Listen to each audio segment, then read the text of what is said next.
Et donc maintenant, j'invite Cyril Dion à nous rejoindre pour à peu près 40 minutes d'échange. Alors l'idée, c'est que bah voilà, il arrive. Bonjour Cyril Dion, bonjour. Merci. On se rapproche. Vous préférez ici ou sur le pupitre? Là, non, c'est bien. C'est bien comme ça? Bon, bah, très bien. Je vous préviens, il fait un peu froid ici, parce que la clim, hein, Ça va aller. la clim est toujours pas très réglée. Alors si ça pouvait encore baisser un peu, ce serait pas mal pour le tourisme durable, effectivement. Et pour mon coup aussi, j'ai la clim qui m'arrive dessus. Voilà. Alors, écrivain, réalisateur, militant écologiste, poète, chroniqueur radio aussi maintenant sur France Inter, où on vous entend aussi. Donc, on a plusieurs questions autour de cette justice sociale, effectivement, en quoi elle est indispensable aussi pour relever le défi climatique. On va peut-être commencer d'abord avec... on a beaucoup de gens, hein. Franchement, c'est la première fois qu'on a autant de monde, plus de 550. Donc, on bat des records on parle beaucoup de transition, l'intérêt est comme ça démultiplié. Est-ce qu'on va dans le bon sens? De façon générale? Non. Voilà, on peut passer à la question d'après. Non, on ne va pas dans le bon sens. Et on ne va pas dans le bon sens pour une raison simple. Je réagis un peu aux propos de la ministre qui n'est plus là pour m'entendre, mais c'est dommage. Hein.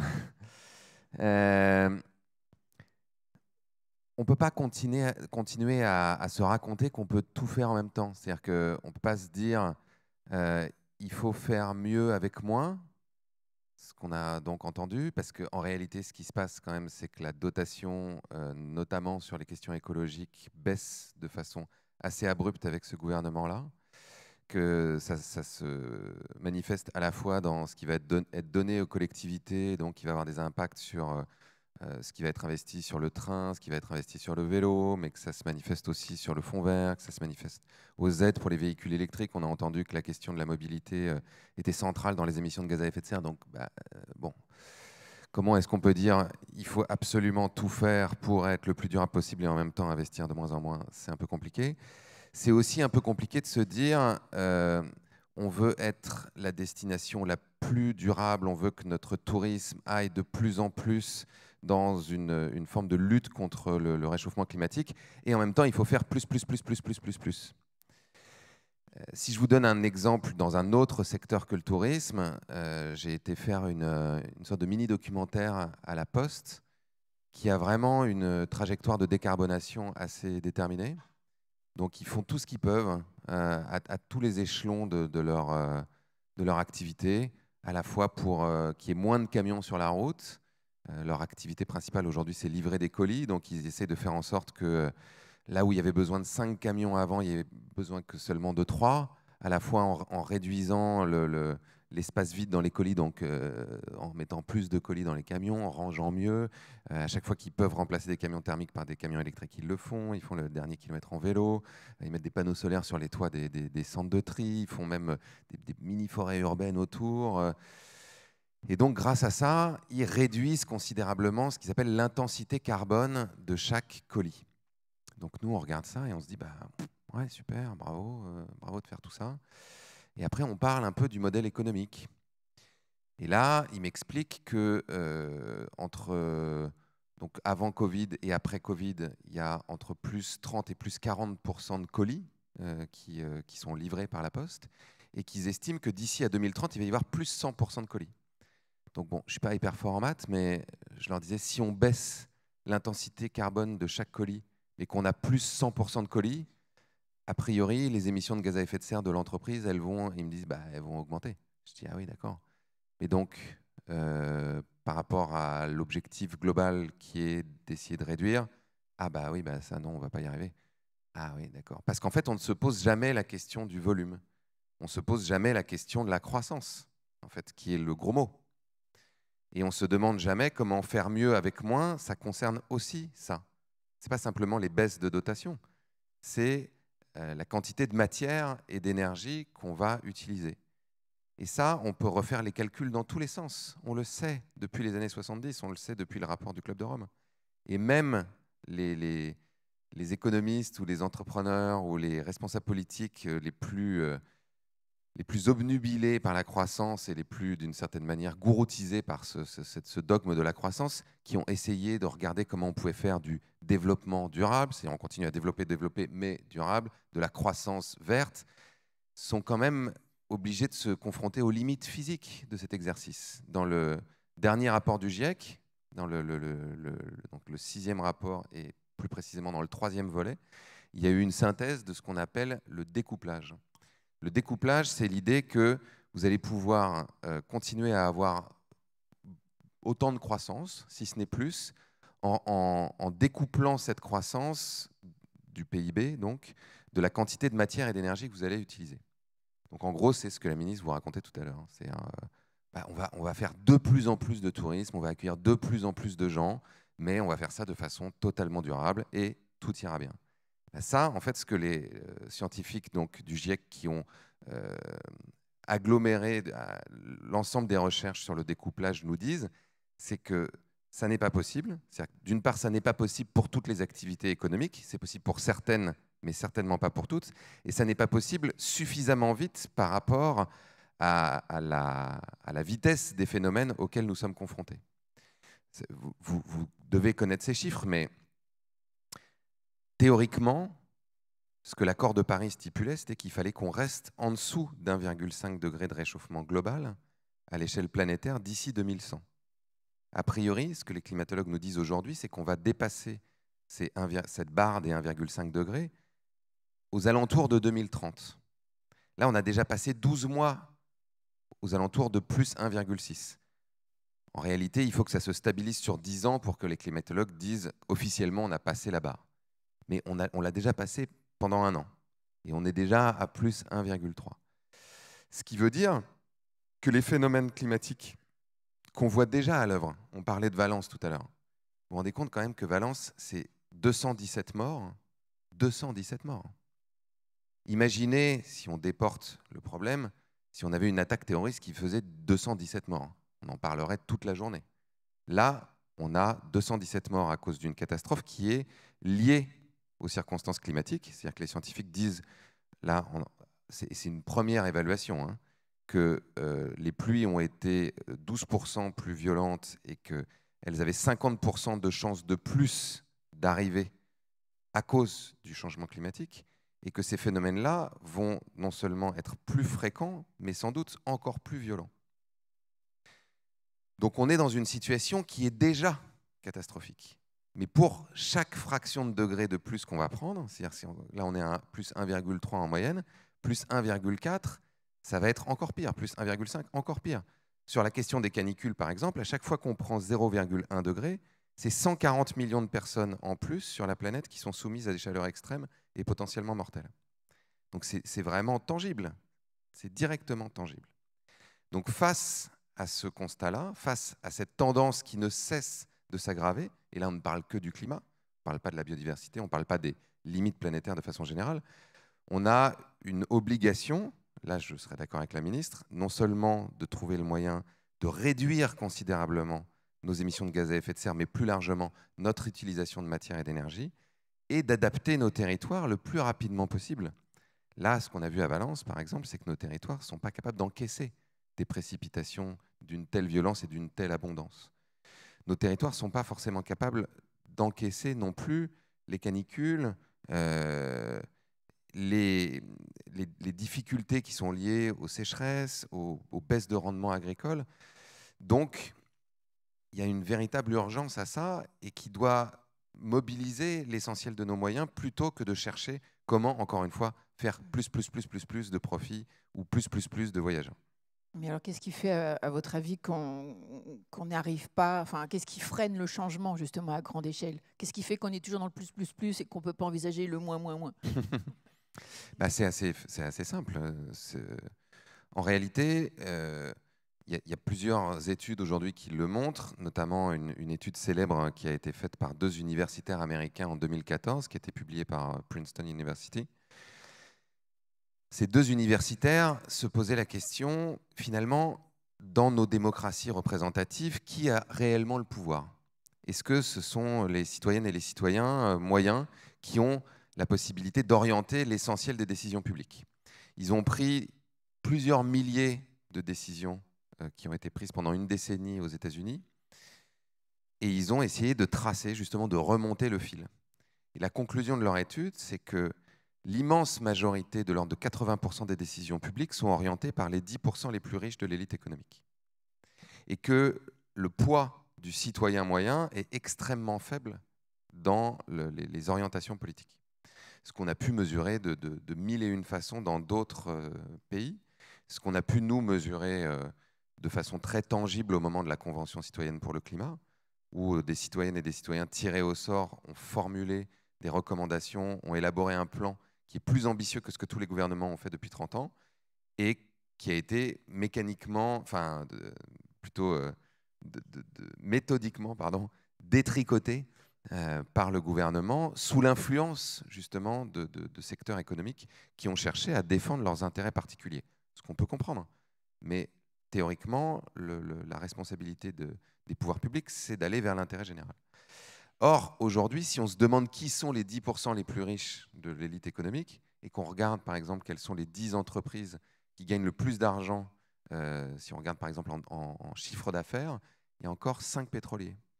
Si vous aviez regardé il y a 10 ans, il y avait 8 pétroliers dans le top 10. Pétroliers ou entreprises qui travaillent dans les énergies fossiles, charbon en Chine, etc. Et on sait que ces entreprises ont fait un travail de sape extrêmement efficace pendant des décennies pour semer le doute sur la réalité du changement climatique, ou alors semer le doute sur l'influence humaine dans le changement climatique, et que tous ces milliards investis pour produire des études erronées ont été vraiment couronnés de succès. C'est-à-dire que ça fait 50 ans que les pouvoirs publics ne font quasiment rien. Et que ce dogme de la croissance, qui profite le plus à une minorité, qui aujourd'hui n'a pas du tout intérêt à ce que ça change, parce que les profits des plus riches augmentent de façon assez exponentielle, et que ce sont ces mêmes personnes qui aujourd'hui ont la capacité d'orienter les décisions politiques, que tous ces milliards investis, finalement, ont empêché des politiques d'envergure d'être prises et nous ont conduits là où nous sommes aujourd'hui.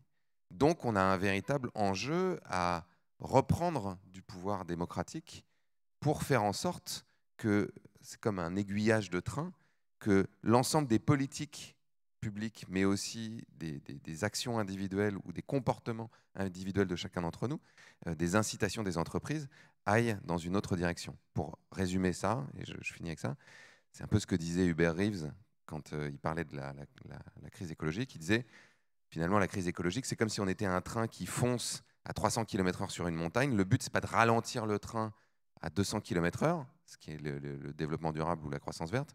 Le but, c'est de changer de train, donc de changer de destination. Alors vous dites aussi souvent qu'il n'y a pas de transition écolo sans justice sociale. C'est un peu la suite. Comment on lie les deux entre la transition et en quoi ces deux notions, en tout cas pour vous, sont indissociables? Elles sont d'abord indissociables parce que la pollution, que ce soit le changement climatique ou les atteintes à la biodiversité, elles sont essentiellement le fait des plus riches. Et ce sont surtout les plus pauvres qui en sont les victimes. Si on regarde par exemple les émissions de gaz à effet de serre, c'est les 10% les plus riches de la planète qui émettent 50%. Qui envoie 50% des émissions de gaz à effet de serre dans l'atmosphère. Si on regarde même, donc ça c'est vrai à l'échelle du monde, mais c'est aussi vrai à l'échelle de la France, quand par exemple on entend des responsables politiques ou des personnes qui sont dans des milieux plutôt aisés, ce qui est mon cas, dire comment est-ce qu'on fait pour mobiliser les plus pauvres, pour qu'ils soient plus écolos, etc., il y a quelque chose d'assez indécent, mais en plus quelque chose d'assez déconnecté de la réalité. Les 50% les plus pauvres aujourd'hui en France émettent en moyenne 5 tonnes de CO2 par personne et par an. 5 tonnes de CO2 par personne et par an, c'est la moitié de la moyenne nationale, puisqu'on est plutôt entre 9 et 10. Et c'est là où il faudrait qu'on arrive en 2030, si on suit les objectifs des accords de Paris. Donc les 50 % les plus pauvres de la population sont déjà, d'une certaine manière, dans un mode de vie sobre par obligation et plutôt écolo. Donc ceux qui ont besoin de réduire, ce sont les plus riches. Les 1% les plus riches en France sont à des niveaux de l'ordre de 25 tonnes de CO2 par personne et par an. Donc on voit bien qu'il y a une inégalité crasse.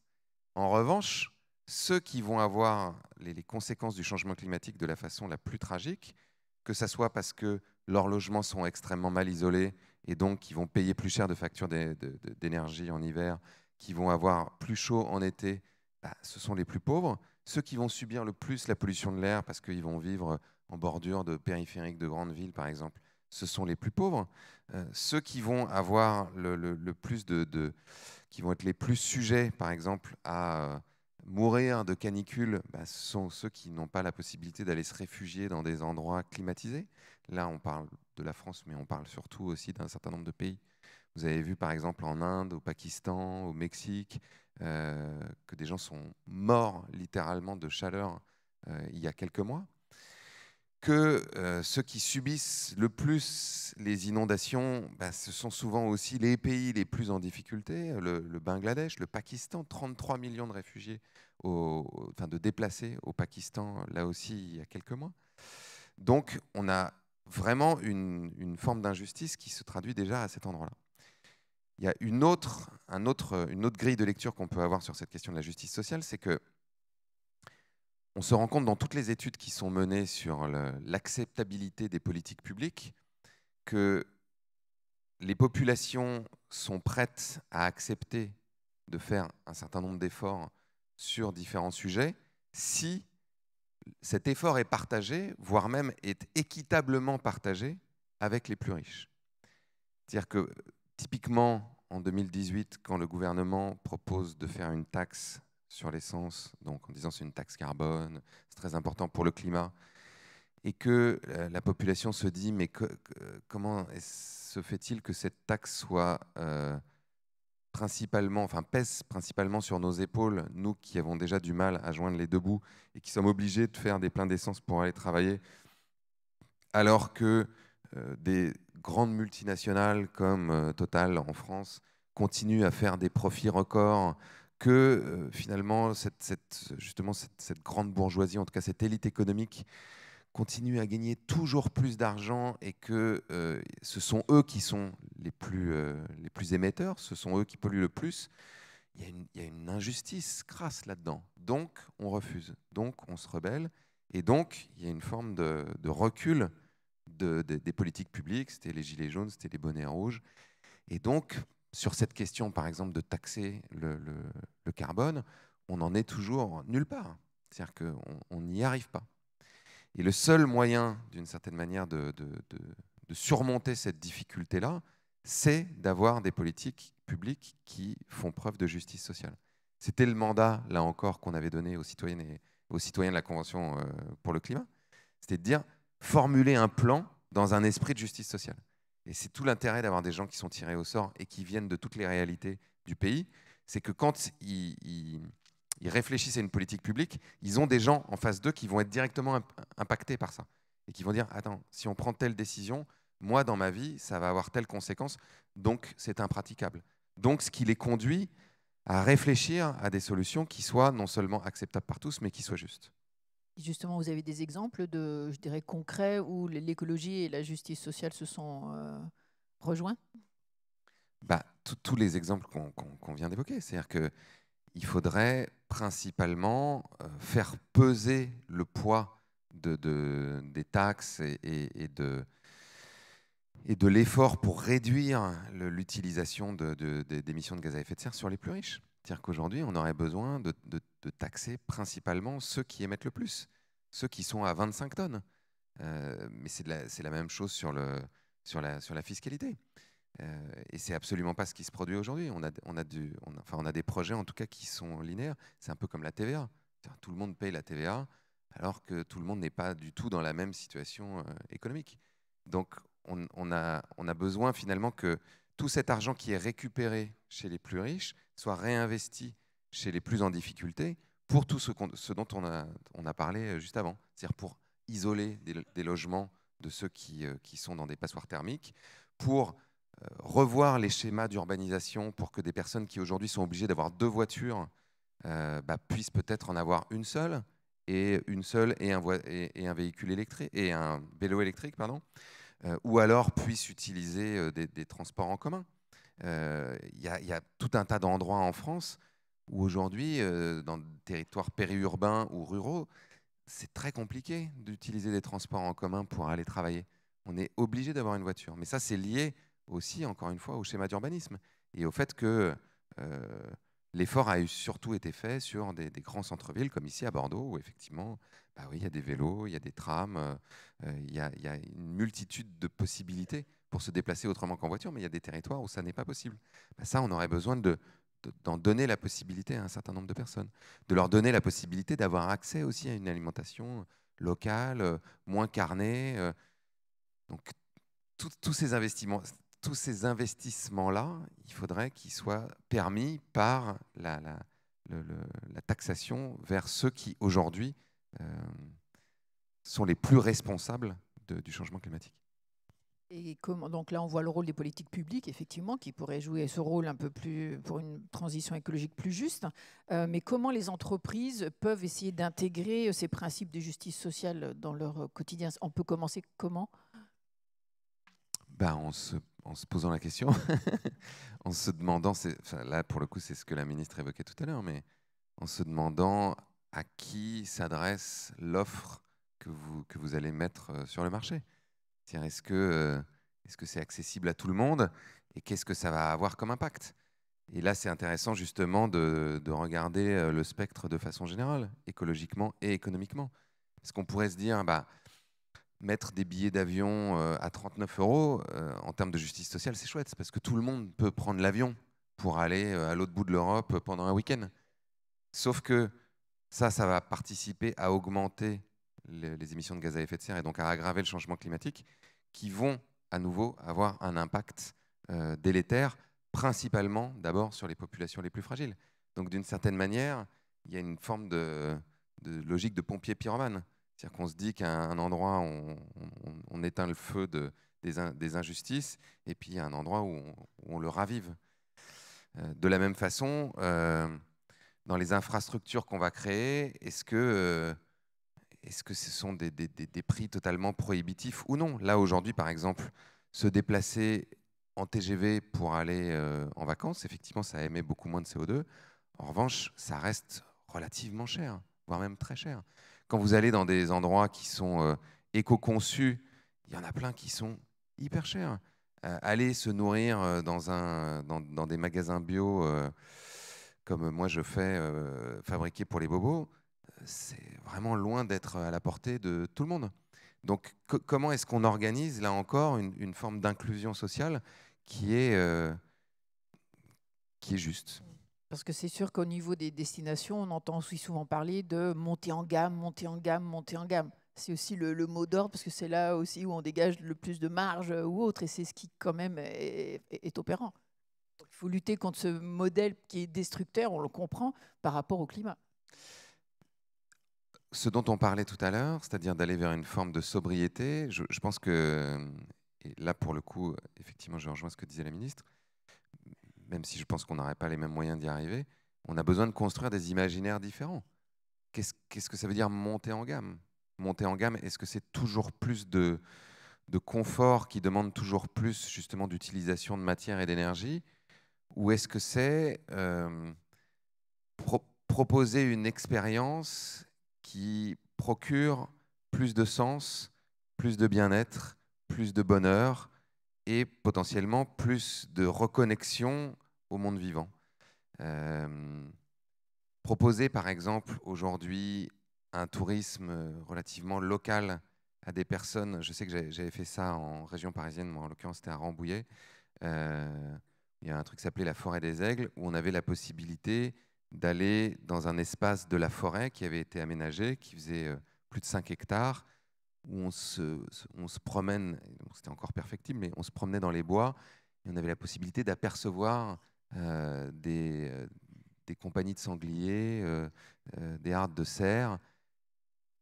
Et il y avait un côté vraiment absolument magique.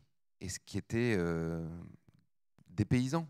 Parce que voir des animaux sauvages dans leur environnement naturel, même à côté de chez soi, c'est une expérience assez bouleversante. Et pourtant, c'était quelque chose qui était accessible en train, qui ne demandait pas de faire beaucoup de kilomètres, qui n'était pas spécialement cher et qui nous permettait de nous reconnecter à une réalité qui est utile pour qu'on ait envie ensuite de protéger ce monde vivant. Alors Amandine tend la main, donc elle veut partager en tout cas des commentaires. Là, dans la salle, vous avez beaucoup de personnes qui sont très contentes de vous écouter. Merci. Merci d'exister, de rendre la lutte plus enchantée, par exemple. Des discours anticapitalistes, etc. Alors moi, j'ai une question sur la question de la décroissance. Donc, la décroissance est vécue comme punitive. Pourtant, elle semble la seule option possible. Comment rendre désirable cette nécessité de transformation ? Je pense que y a quand même pas mal de personnes qui se sont attelées à ça depuis longtemps. Enfin, je ne sais pas si vous avez déjà lu Walden, par exemple, de Henry David Thoreau, qui est ou Thoreau, comme on dit en français, qui est donc Thoreau pour ceux qui connaissent pas. Et ce penseur, cet essayiste américain qui allait vivre pendant 2 ans dans une cabane au bord du lac Concorde dans le Massachusetts et qui recherchait à la fois cette reconnexion à la nature et cette simplicité. Et il y a un moment très, très marrant dans le livre où il est au bord du lac et il voit 3 galets qui sont dans l'eau. Il y a des rayons de lumière qui se reflètent à la surface. Il les regarde, les galets scintillent, ils sont sublimes et il se dit oh, c'est vraiment magnifique, je vais emporter ces galets et je vais les mettre sur mon bureau dans ma petite cabane. Et il les dispose comme ça. Et au bout de quelques jours, il se rend compte que les galets commencent à prendre la poussière et qu'il va falloir les épousseter chaque jour. Et il se dit oh mon Dieu, je vais perdre une partie de mon temps, de mon énergie que je pourrais consacrer à faire des choses qui me donnent envie de me lever le matin, qui me passionnent, à épousseter mes galets. Donc du coup, il se dit non. Vraiment, il n'y a pas moyen. Et il reprend ses galets et oui, il les remet dans le lac. Et ben, cette histoire de galets, d'une certaine manière, on pourrait l'appliquer au monde moderne. C'est-à-dire qu'on passe un temps infini, ça c'est ce que racontait par exemple Ivan Illich dans ses bouquins, on passe un temps infini à travailler pour pouvoir acheter des trucs, éventuellement même pour pouvoir faire des crédits qui nous permettent d'acheter des trucs, et ensuite on passe un temps infini à nous occuper de ces trucs.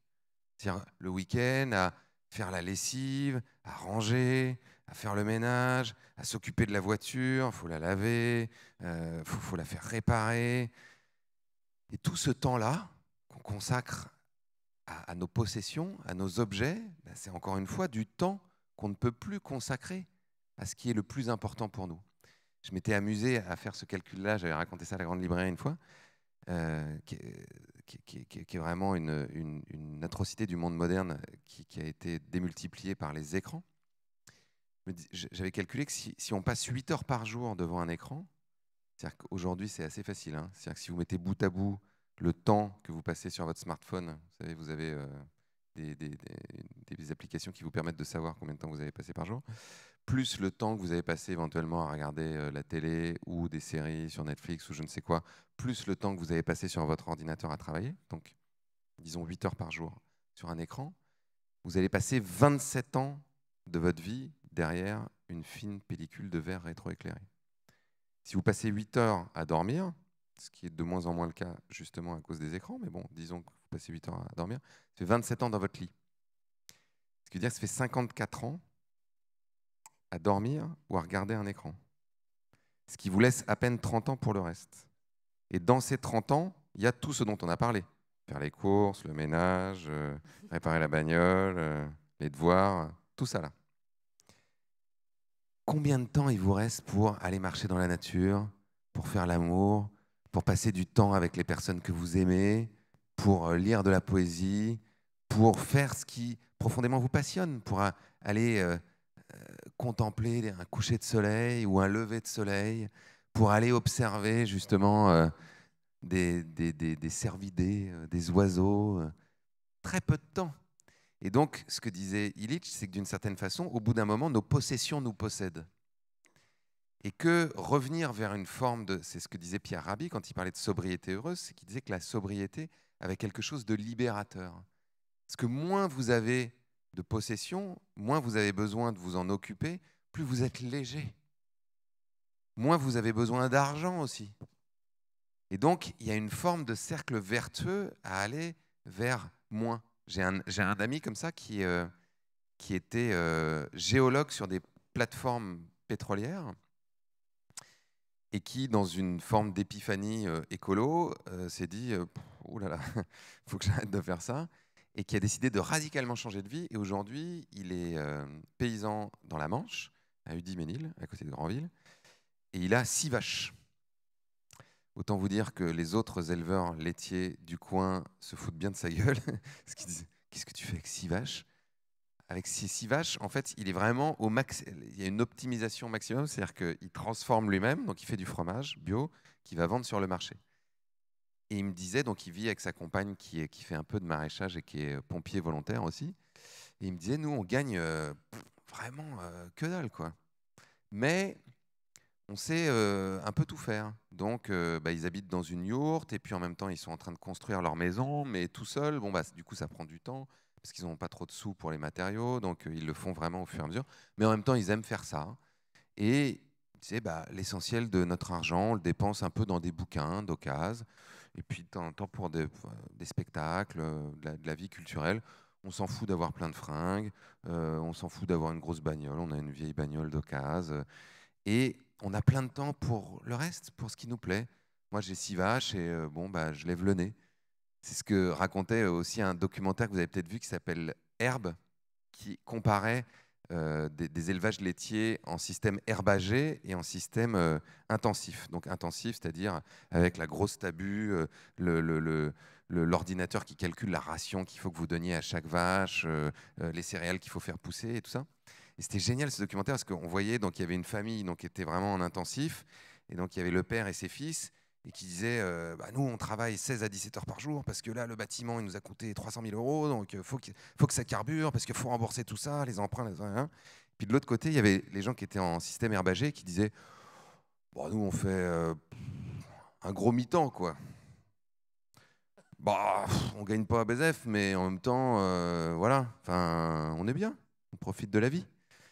Et ces gens-là avaient été formés par un homme qui s'appelle André Pochon, qui est un des pionniers en Bretagne de l'agriculture autonome, qui réapprenait aux paysans à faire pousser de l'herbe. Et donc on voyait, il y a un moment, il y a une séquence géniale avec un paysan qui va suivre sa formation et qui dit, il m'a retourné le cerveau lui, parce qu'il m'a expliqué que je pouvais travailler 3 à 4 fois moins pour gagner 2 à 3 fois plus. J'ai pas dormi de la nuit, dis donc. Parce que encore une fois, c'est ce que disait Pierre Rabhi, c'est chercher l'optimum. Dans des systèmes économiques, quand vous passez... Lui il avait un élevage de chèvres. Je parle beaucoup d'élevage là, mais... et il avait calculé que son optimum, c'était entre 30 et 40 chèvres. Justement parce que s'il dépassait ces 40 chèvres, il avait besoin d'avoir des infrastructures beaucoup plus importantes, d'acheter des machines, d'embaucher quelqu'un pour s'en occuper, alors que là... Il pouvait tout faire lui-même, transformer. Il faisait pareil, il vendait ses fromages de chef sur le marché. Et en faisant ça, il gagnait suffisamment d'argent pour vivre sobrement, mais de façon heureuse, sans avoir besoin de travailler comme un forçat, et sans avoir besoin de s'endetter de façon déraisonnable. Et comment on peut appliquer ça au tourisme alors ? De cette façon-là, en cherchant quel est l'optimum. C'est-à-dire à quel endroit on peut vivre de façon épanouie, confortable, là encore, je reprends les mots de la ministre, mais je pense qu'on ne veut pas dire la même chose, mais en faisant mieux avec moins. C'est-à-dire en se disant, comment est-ce que je fais pour, avec un minimum de matière, un minimum d'énergie, un minimum de temps passé, c'est le truc des feignants. Hein. Les feignants, ils sont hyper professionnels pour ça. Moi, je suis assez feignant aussi. Là, par exemple, je dois écrire une chronique par semaine pour France Inter. C'est hyper chiant. Non, c'est vrai, parce que c'est court. Déjà, normalement, je devrais faire 3 minutes 30. Bon, je fais toujours 5 minutes, mais... Et c'est très long de faire court. Et donc, comme je suis feignant, j'ai essayé de comprendre comment j'allais pouvoir arriver à le faire en y passant le moins de temps possible. Et je me suis rendu compte que y passer le moins de temps possible, c'était procrastiner, procrastiner, procrastiner, jusqu'au moment où j'avais une idée qui s'emparait de mon cerveau et que en 2 heures, c'est ce qui s'est passé dans le train en venant, là, j'ai écrit celle de demain, le truc venait d'un coup. Alors que si je m'y mets sans avoir aucune idée dans la tête, je peux passer la journée à tourner autour, à essayer de commencer un truc, à pas y arriver. Bon. Ben ça, cette espèce d'optimisation du temps, c'est aussi valable pour la question de l'énergie et de la matière. Pour ceux qui ont vu Demain, peut-être, dans la salle, le film qu'on avait fait avec Mélanie Laurent, on avait filmé une entreprise qui s'appelle Poche Eco, qui fabrique des enveloppes. Ben, eux, c'était vraiment le sport national. Ils faisaient ce qu'ils appellent de l'économie. C'est-à-dire comment on fait des économies en faisant de l'écologie. Et donc, comment est-ce que partout où on peut, on réduit l'utilisation de matière, on réduit l'utilisation d'énergie et on augmente le bien-être au travail, on augmente, alors pour le coup, la biodiversité, on régénère. Et bon, je peux développer sur ce qu'ils font, mais en fait, ce qui marchait dans leur démarche, c'est que ça devenait un jeu et que c'était un plaisir de le faire et qu'ils en tiraient énormément de satisfaction et énormément de sens. Parce que pour moi, la seule chose qui est plus puissante que cette histoire de croissance et cette logique économique dans laquelle on est tous pris, c'est-à-dire que je vous dis ça, et évidemment, je pense qu'il y en a un certain nombre d'entre vous qui se disent il est bien mignon avec ses histoires, lui, mais la réalité, c'est quand même beaucoup plus compliqué que ça. Parce qu'on est quand même pris dans un schéma, dans un jeu. C'est ce que je dis souvent, mais c'est un peu comme si on était tous contraints, on était tous embarqués dans une partie de Monopoly géante, où les règles du jeu, c'est qui est-ce qui va gagner le plus possible au détriment des autres. Donc, quand on joue avec ces règles du jeu-là, évidemment, c'est plus difficile. Si au Monopoly, vous dites « moi, je vais essayer d'avoir le moins d'hôtels possible pour avoir le moins d'argent possible », il y a des chances que vous ne gagnez pas au Monopoly. Normalement, c'est pas comme ça qu'on gagne. Donc, évidemment, on est un peu à contre-courant. Mais plus on est nombreux à être à contre-courant, plus potentiellement, on va déserter la table de jeu et dire bah, « écoutez les gars, continuez à jouer au Monopoly, nous, on va aller jouer à un autre jeu à côté ». Et le but, c'est d'attirer un maximum de gens dans l'autre jeu, qui en l'occurrence était le Monopoly au départ. Mais bon, c'est encore une autre histoire, mais le Monopoly au départ avait été inventé comme un moyen de démontrer que le capitalisme était nocif. Et donc il y avait 2 façons de jouer au Monopoly, une façon où c'était collaboratif et une façon comme celle qu'on utilise actuellement, qui était une façon de prouver qu'en fait, il ne fallait pas faire ça. Et il y a un garçon qui était très bon pour les affaires, qui s'est dit je ne vais garder que la deuxième partie et je vais vendre ce jeu partout dans le monde. Et ça a marché. Bon, bref. Alors, je crois qu'Amandine, il y a énormément de questions, mais peut-être une question en lien avec les récits et la question du tourisme. Pour vous, ce serait quoi un récit crédible à écrire tous ensemble pour un tourisme plus responsable? Facile comme question.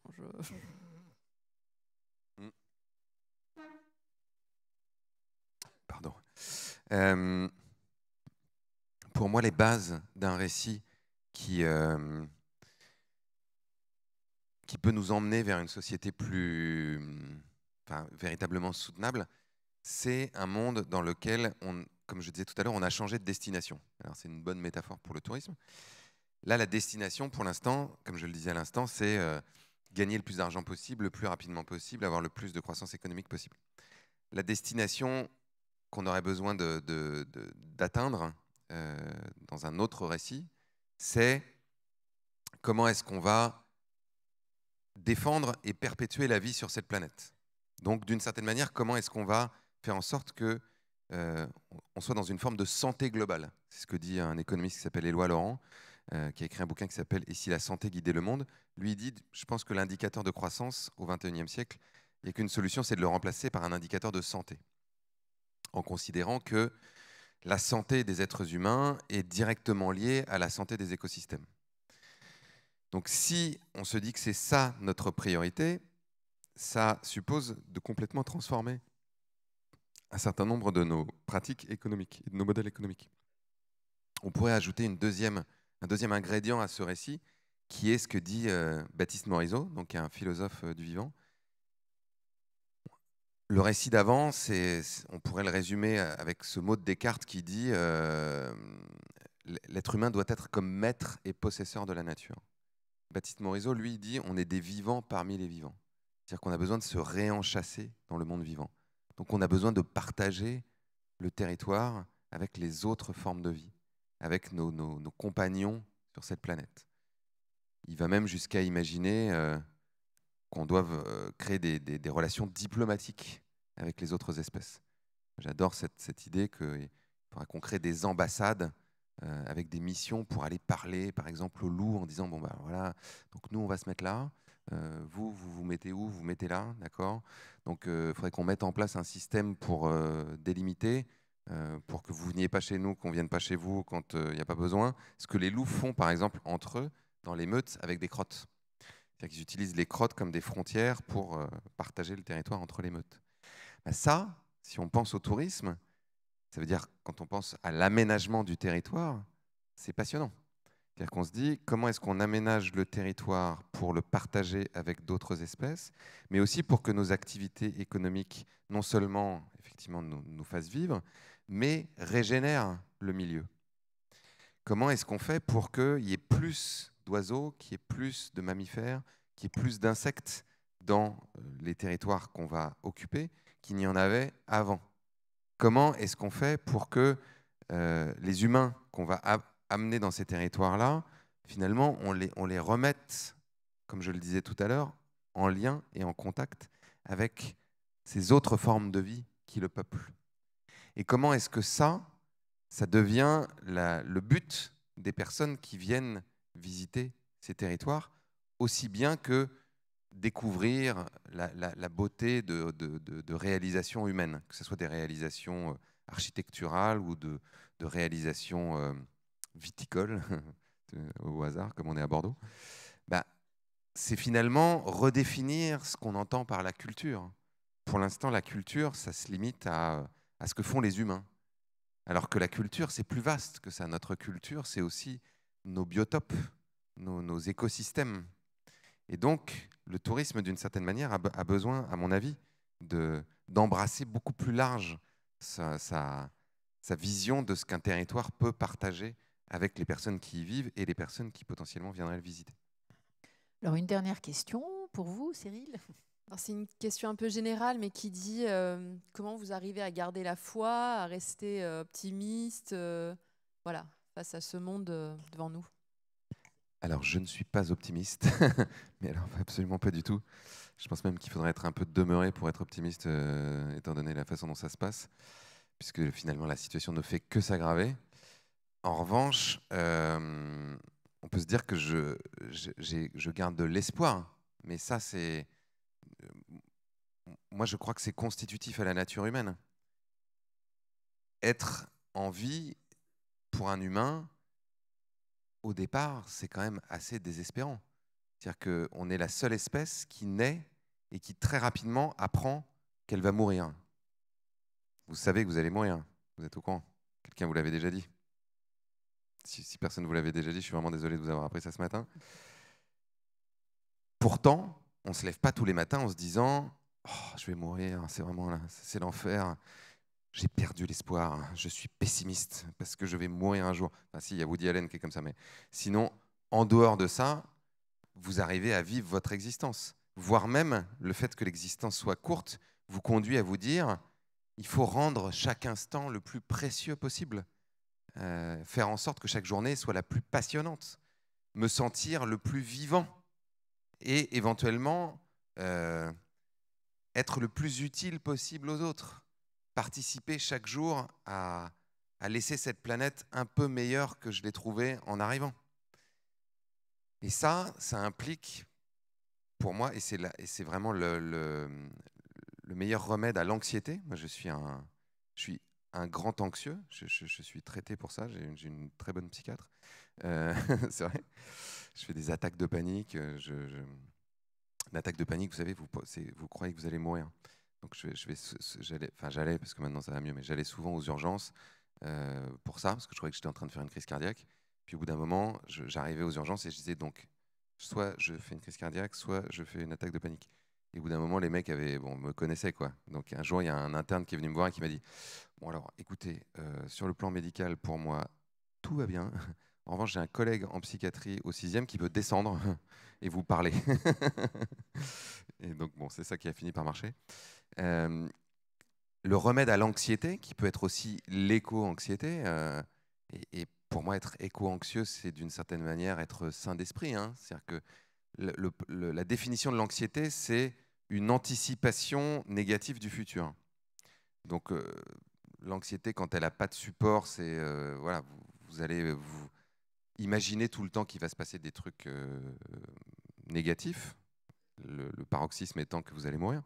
Mais l'éco-anxiété, d'une certaine manière, elle a du sens. C'est-à-dire qu'on sait que le futur va être plus compliqué.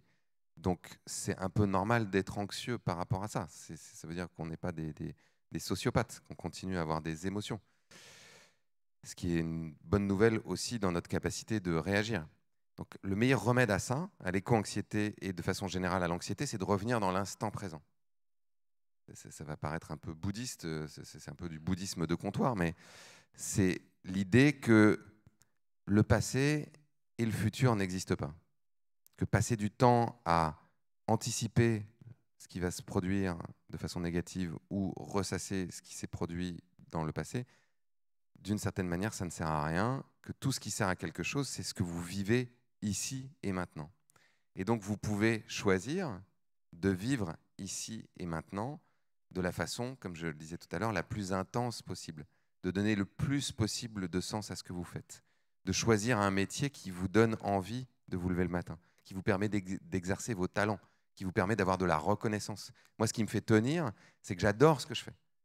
J'adore écrire, j'adore faire des films, j'aime beaucoup parler, j'aime beaucoup qu'on m'écoute, j'ai une chance incroyable.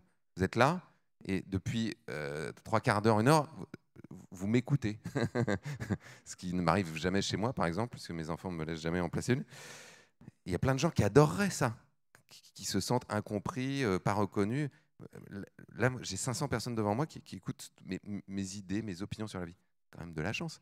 Bah, ça, faire ce que vous aimez, faire ce qui vous passionne, faire ce qui vous donne du jus, c'est ça qui vous donnera non seulement l'élan de vivre, quelles que soient les conditions, parce qu'il y a quand même des humains qui ont vécu déjà dans des conditions très difficiles.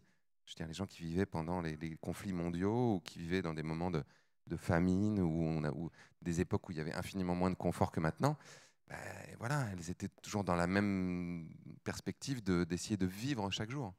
Donc non seulement c'est ce qui peut vous redonner de l'élan et du jus, mais c'est aussi ce qui va faire que vous aurez la capacité la plus importante de transformation du réel.